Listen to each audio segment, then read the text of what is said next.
So in this engine we're going to be changing the original style alternator that used an external voltage regulator to operate to the new Valeo, and I say it's new, it's been out for about 30 something years now.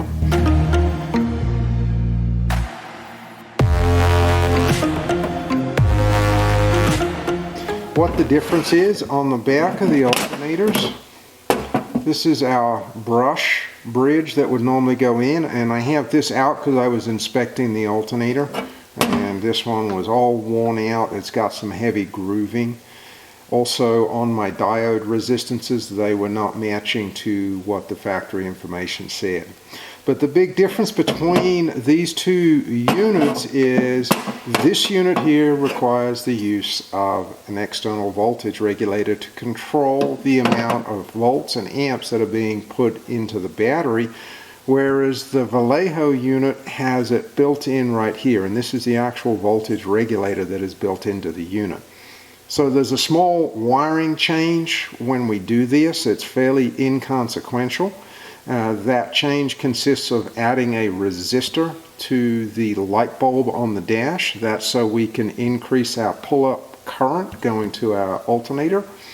And since we are not going to be using the external regulator, one of the wires is no longer needed. This one required 2 wires coming from the regulator. You can see it's got a 3-pin connection on there. We are just going to be using one of those wires. So when we install these, I'm going to install it in the same way as I would the original unit. I've got, you can see my mark here, which is for my timing mark. When I install this new alternator, we just want our voltage regulator at the bottom of the housing. So this is going to be the bottom. And all we're going to do is just go ahead and slide that in, push it through, and we can see that this is mounted down here.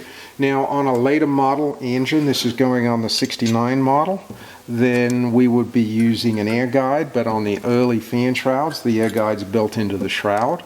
If it's on a 70 and up, you'll have a plastic air shroud that goes over this. It will need to be modified and cut out around this area when using on those engines.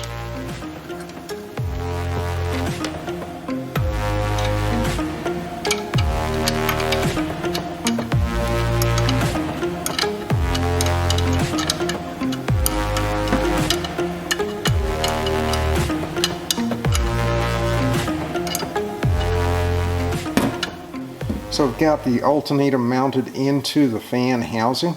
You notice I've left this stud off. This is because when we mount to the engine, we have our ground strap from the engine case to the alternator housing. This is extremely important. I found more people leaving this off, which creates a problem, especially if you have a painted fan housing and you do not have a clean surface mount to the crankcase. That will create all sorts of charging issues that are going to be almost impossible for most people to find.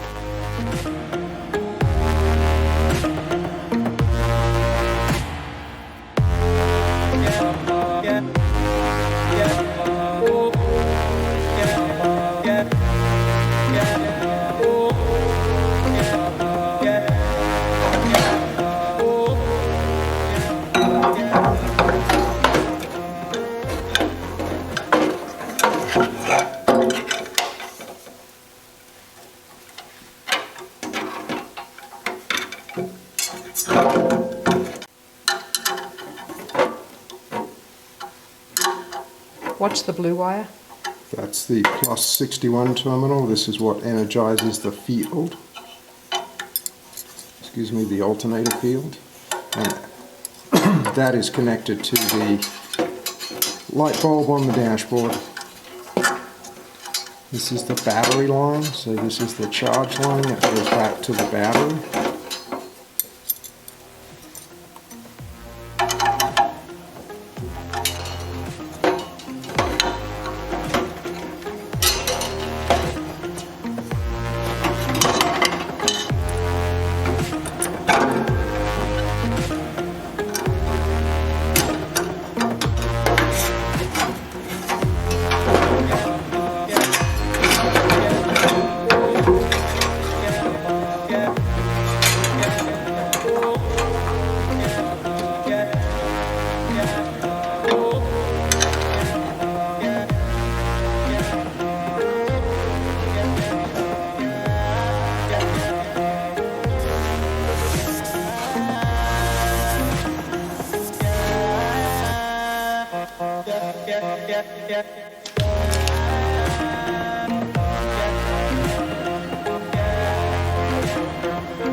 So I'm up to putting on the fan belt on this engine now.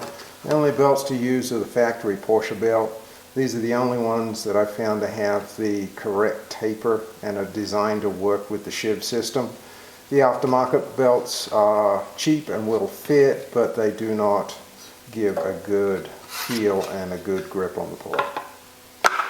So what I'm going to do is I'm just going to slide the belt on first, make sure it's wrapped all the way around the pulley, and have it up here. You always want to have the Porsche facing out, and it's not so you can read that it's Porsche. It's so if the belt ever comes off, you know which direction to put it back on. All right, start with 3 shims.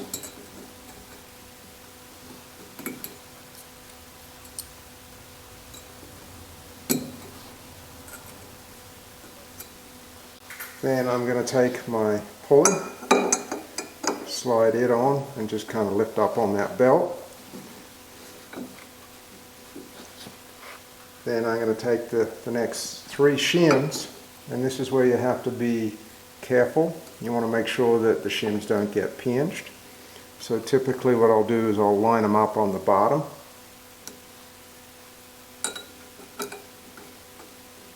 Put my fan spacer on.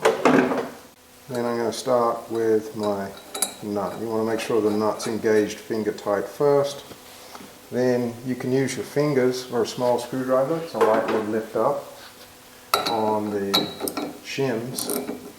And when I'm tightening, I want to allow the pulley to rotate.